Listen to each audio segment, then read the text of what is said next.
Hi guys, welcome back to the channel. These are the two cameras that we have here. This video we are only going to talk about the Slog profile, which is Slog 3 on the ZV-E10 Mark 1 and also the ZV-E10 Mark 2. And today we are going to go through the setup process of the Slog 3 in the ZV-E10 and also the Mark 2, and most importantly comparing the different results in different scenarios.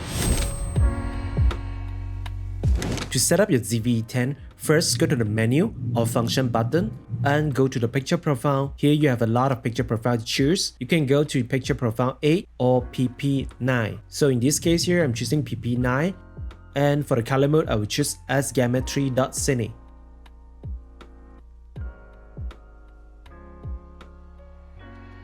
So after that, press OK. Immediately you can see that it will be a desaturated picture. So here we can monitor our exposure stop. Ideally, we need to leave it overexposed as plus 1.7 or 2.0 stop. And this is a quick setup. Later on, you need to go on to the Sony website to download the conversion LUT and apply it to the footage. Down the description link below, you guys can go over to that video to see how to download the LUT and how to apply the conversion LUT to your footage to make it become Rec 709. So after you have finished setting up ZV-E10 Mark 1, so now we are going to test the result.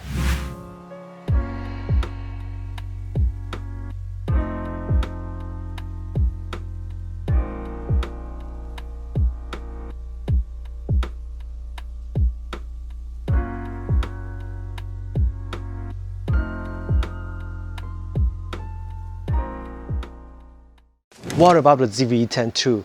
Actually, for the ZV-E10 2, it is just super simple. Go in log shooting mode. I turn on the log shooting mode, which is on flexible ISO, and then I change my color gamut as sgamma3.cine. Alright. So I am now ready to shoot Slog 3. So as you can see, my ISO is on auto. I put it on auto, which is 800 until ISO 6400, and then right now it's actually overexposed. So I will try to keep my exposure on +2. 800 is the native ISO for the ZV-E10 Mark II, and later on we are going to color correct it on the Premiere Pro.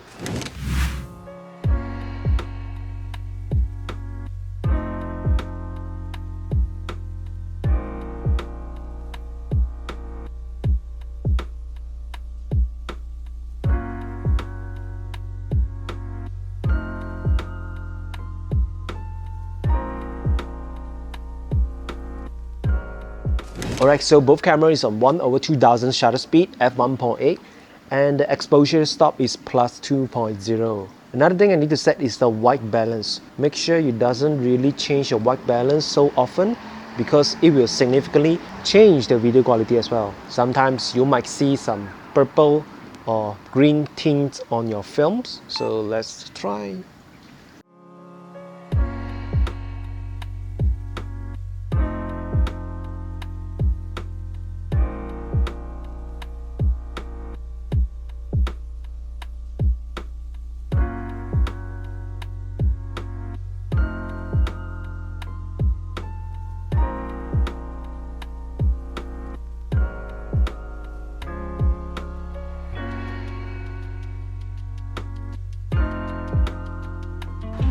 Alright, so right now we are looking at the face details. As you can see, my exposure stop right now is +1.3. So from now on, by the LCD screen itself, I couldn't tell the difference. So you guys can tell me which one performed better. Slog 3 sgamma.3cine.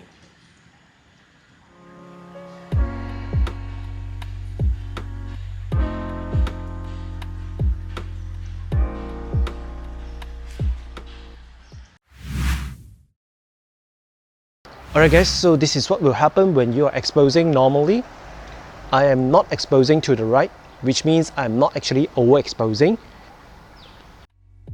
I'm putting my exposure stop on ±0. So this is the footage quality. From my experience, the ZV-E10 Mark 1 will achieve a really bad result.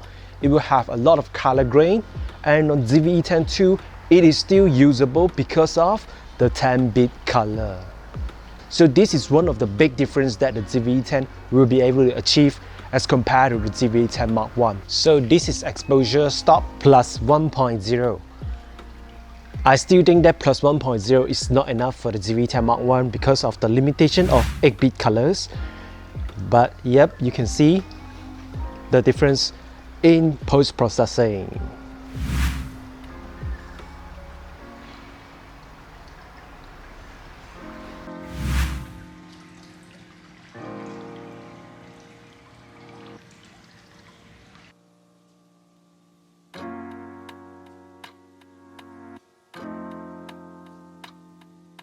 Is again plus minus 1.0 exposed to the right by one stop.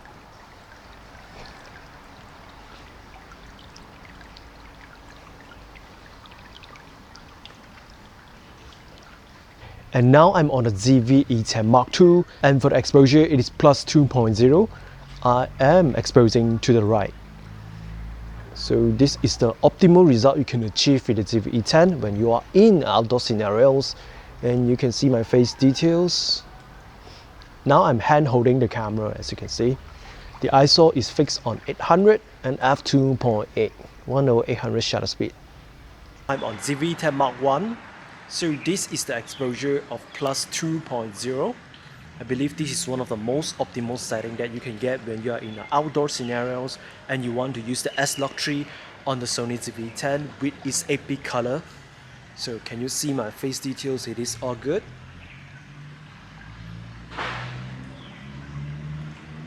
Alright, so right now what about 60 frames per second? As you can see, the ZV-E10 is on 1080p and then the Mark II is on 4K. So let's try to slow it down.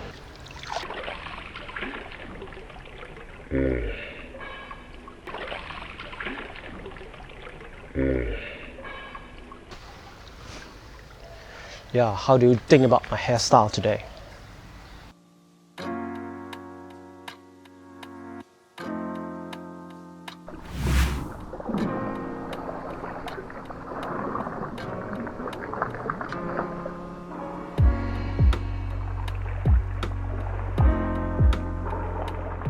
Now we are shooting in an indoor environment. The first camera we are going to see is ZV-10 Mark I. So after I convert the LUT, you can see the noise is not significant.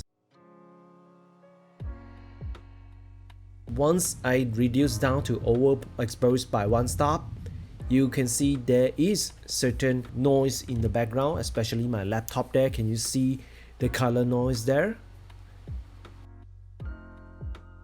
This is without overexpose. My ISO is on 500.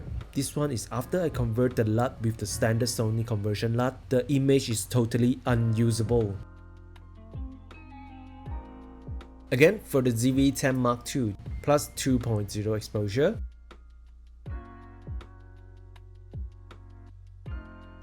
This is plus 1.0 exposure. There is a little bit of noise which is apparent also.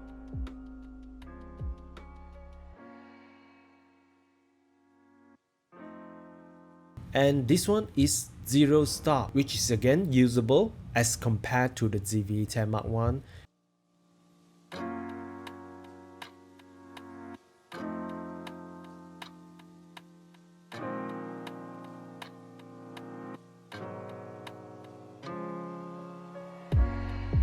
So from the result, we can see that 8-bit color, you can still try to shoot S-Log 3, and after you convert it to Rec 709, it is still looking nice and beautiful, provided that if you overexpose your footage, you need to be overexposed by one stop or two stop. If you don't overexpose and you convert it to Rec 709, you will achieve something like this, and totally the footage is really unusable anymore. There's so much grain and color noise, and now if you're shooting on 10-bit color, you can still kind of getting away with it without overexposing your footage. When you convert back to the Rec 709, the color space, you can still see that it is a little bit of grain, a little bit of color noise, but it's totally better than 8-bit color S-Log 3 footage. Always try to overexpose your footage by 1.5 to 2.0 stop. It's just so much better to try to overexpose and then bring down the exposure in post and bring down the highlight, so it will be much better looking than underexposing your footage. Okay guys, so I think that's it. This is just a quick video showing you guys an 8-bit and also a 10-bit shooting S-Log 3. How is the difference? How big is the difference? Alright guys, so I think that's it. Thank you so much for watching. I'll see you guys in the next video. Bye bye.